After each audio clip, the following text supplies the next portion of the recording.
We can't leave this topic of climate change and how the Sunday talk shows covered it without going to our good friends at Fox News. Now, if there's one thing I know about Fox News, they're fair and balanced.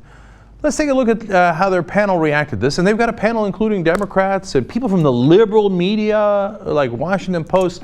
So let's take a look at their balanced dialogue on this.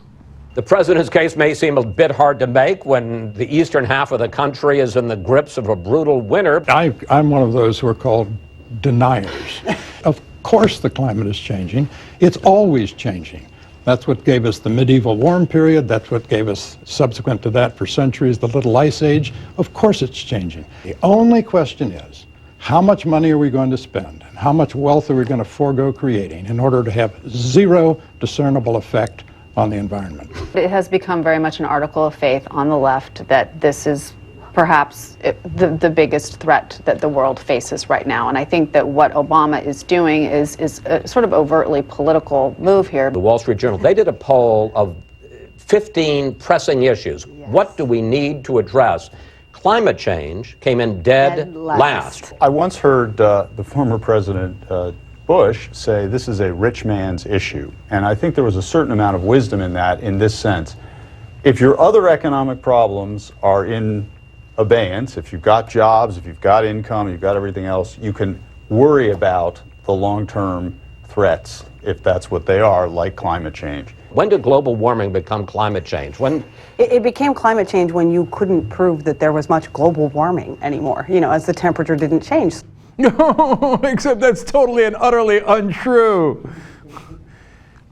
So there were so many things that were fun in there. By the way, in a different part of the segment, Wall Street Journal columnist that you just saw there, Kimberly Strassel, said that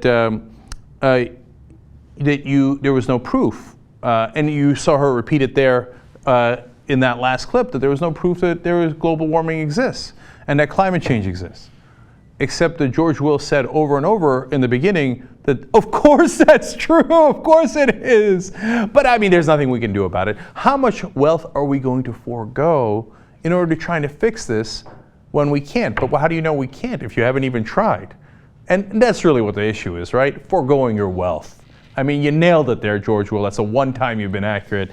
And I like the other Washington Post columnist who's like, oh, please, this is a rich man's problem, thinking long term. No, we should all be idiots and think short term. And if we're not going to die tomorrow, we should ignore it. Wow, that was a convincing argument. I really appreciated that. But my favorite, of course, is Kirsten Powers, who's supposed to be a Democratic strategist. This is the Democrat they always bring on to say the Democrats suck and they're idiots and they're wrong. My God, Fox News, you pay me really well. I mean, you're totally right. You're totally right. And what does she say there?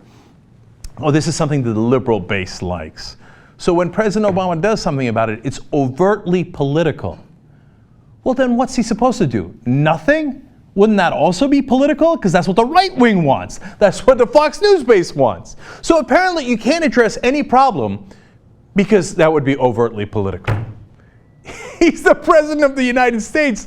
That's his job. Look at all these weak-ass excuses to make sure we don't do anything. From a panel and a whole station bought off by the oil and gas industry to make sure they keep making money tomorrow, even if we're all going to die in the long term. Look, you don't want to get crazy. Oh, well, we're not going to die in 20 years or 40 years. I mean, it might take a little longer to destroy the whole planet. And by the way, reversing it also takes decades. But Fox News didn't want to forego any wealth in the short term.